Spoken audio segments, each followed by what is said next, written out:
1947 में पाकिस्तान का निर्माण दक्षिण एशियाई इतिहास में एक बहुत बड़ी घटना थी। यह ब्रिटिश भारत के विभाजन से पैदा हुआ था, जिसका उद्देश्य उपमहाद्वीप के मुसलमानों के लिए एक मातृभूमि बनाना था। हालांकि यह नया राष्ट्र भौगोलिक रूप से असामान्य था। इसमें दो अलग अलग भाग शामिल थे, पश्चिम पाकिस्तान और पूर्वी पाकिस्तान, जो हजारों मील भारतीय क्षेत्र से अलग थे। पूर्वी पाकिस्तान, जो बाद में बांग्लादेश बना, नए राष्ट्र की अधिकांश आबादी का घर था। विभाजन अपने आप में एक दर्दनाक अनुभव था। लाखों लोग विस्थापित हुए और हिंसा और सांप्रदायिक दंगों के व्यापक उदाहरण मिले। ब्रिटिश भारत के पूर्व बंगाल प्रांत से उकेरा गया पूर्वी पाकिस्तान का निर्माण विशेष रूप से जटिल था। यह अपनी विशिष्ट सांस्कृतिक पहचान वाला क्षेत्र था, जो बंगाली भाषा और विरासत में निहित था। शुरू से ही पूर्व और पश्चिम पाकिस्तान के बीच संबंध तनाव से भरे हुए थे। एक ही धर्म इस्लाम को साझा करने के बावजूद महत्वपूर्ण सांस्कृतिक और भाषाई अंतर थे। पूर्व में बंगालियों ने खुद को पश्चिम पाकिस्तान के शासक वर्ग द्वारा हाशिए पर महसूस किया, जिन्होंने बंगाली को बहुसंख्यकों द्वारा बोली जाने वाली भाषा के बावजूद उर्दू को एकमात्र राष्ट्रभाषा के रूप में थोपा। इस भाषाई और सांस्कृतिक प्रभुत्व ने बंगाली आबादी में आक्रोश और अलगाव की भावना को बढ़ावा दिया। इन सांस्कृतिक तनावों को जोड़ने के लिए राजनीतिक और आर्थिक शिकायतें थीं।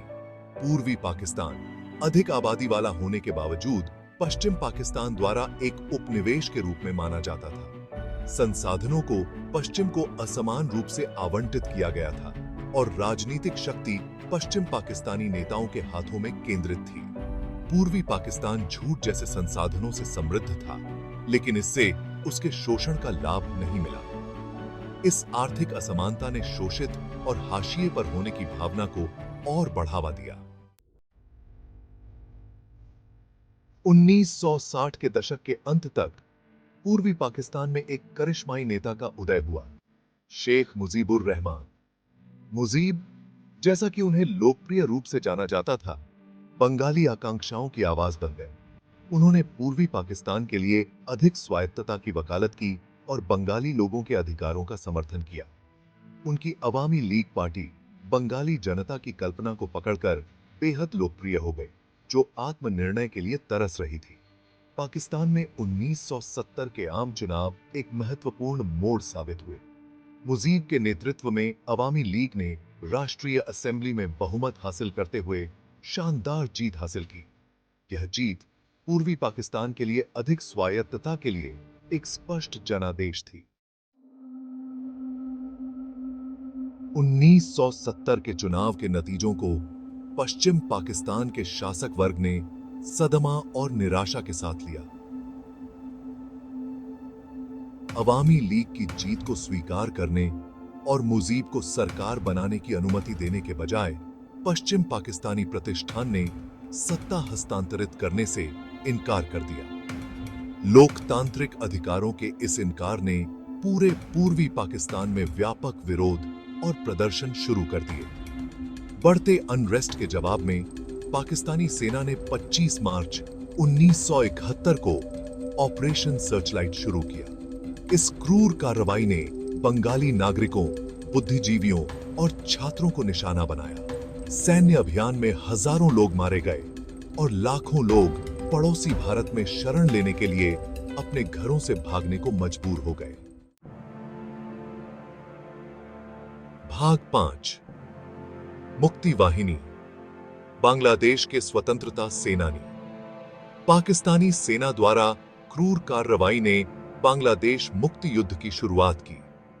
उत्पीड़न के सामने पूर्वी पाकिस्तान के लोग विरोध में उठ खड़े हुए। पाकिस्तानी सेना के बंगाली सदस्य डिफेक्ट हो गए और बांग्लादेश की मुक्ति के लिए लड़ रहे गुरिल्ला बल मुक्ति वाहिनी में शामिल हो गए। मुक्ति वाहिनी ने स्थानीय आबादी के समर्थन से पाकिस्तानी सेना के खिलाफ एक बहादुर संघर्ष छेड़ दिया। मुक्ति वाहिनी, हालांकि हथियारों और संख्या में कम थी, ने पाकिस्तानी सेना के खिलाफ गुरिल्ला रणनीति का प्रभावी ढंग से इस्तेमाल किया। उन्होंने आपूर्ति लाइनों को बाधित किया, सैन्य चौकियों पर हमला किया और महत्वपूर्ण खुफिया जानकारी प्रदान की। मुक्ति वाहिनी के साहस और लचीलेपन ने बंगाली आबादी को प्रेरित किया और उनके उद्देश्य के लिए अंतर्राष्ट्रीय सहानुभूति प्राप्त की।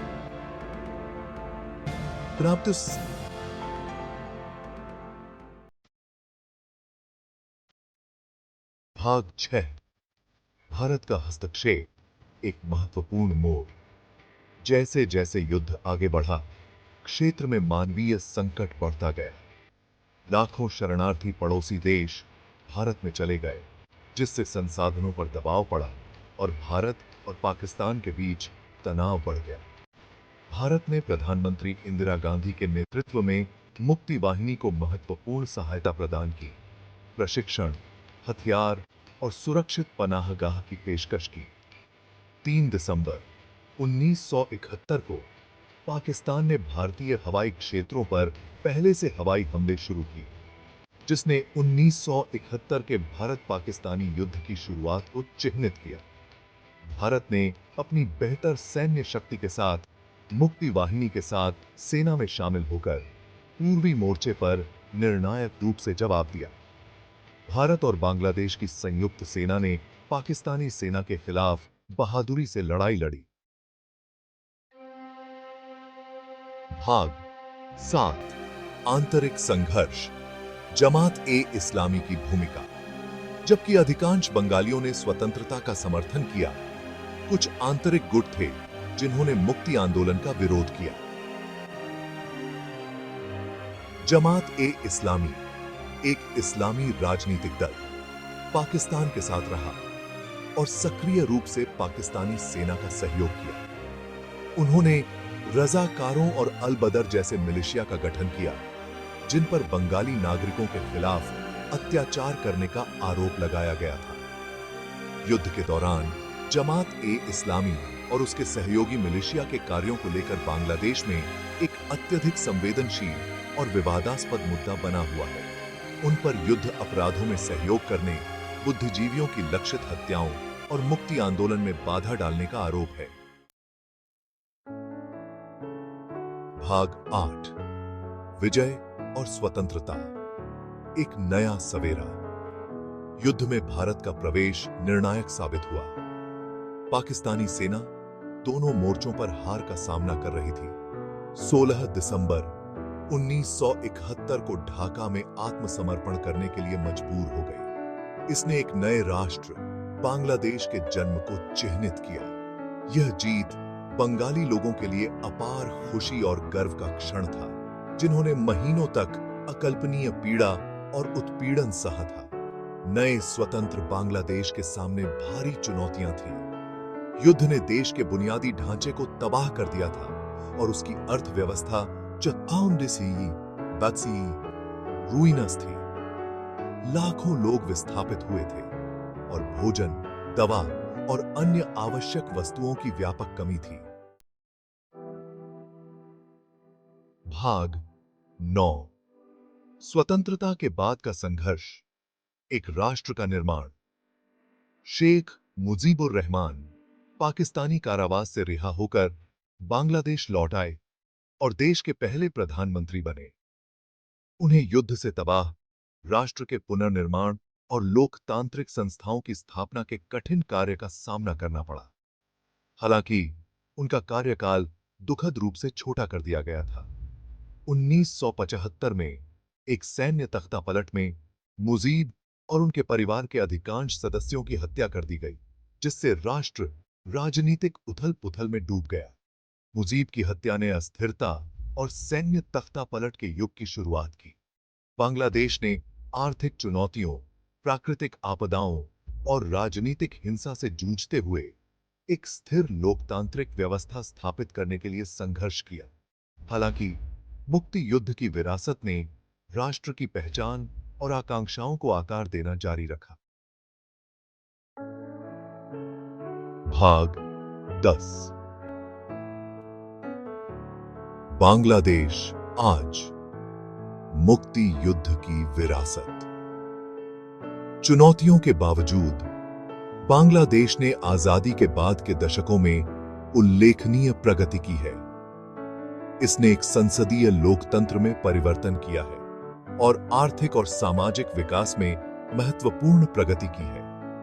देश गरीबी कम करने और महिला सशक्तिकरण के लिए एक मॉडल बन गया है, जो उल्लेखनीय लचीलापन और दृढ़ संकल्प की भावना प्रदर्शित करता है। 1971 के मुक्ति संग्राम की विरासत आज भी बांग्लादेश में एक निर्णायक शक्ति बनी हुई है। स्वतंत्रता के लिए लड़ने वाले लाखों लोगों द्वारा किए गए बलिदान राष्ट्र को प्रेरित करते रहते हैं। बांग्लादेश आज बंगाली लोगों की अदम्य भावना, आत्मनिर्णय में उनके अटूट विश्वास और एक उज्जवल भविष्य के निर्माण के लिए उनकी स्थायी प्रतिबद्धता का प्रमाण है। आगे के वीडियो के लिए भाग 2 देखें और मेरे चैनल देसी टॉक्सिक को लाइक, शेयर और सब्सक्राइब करें।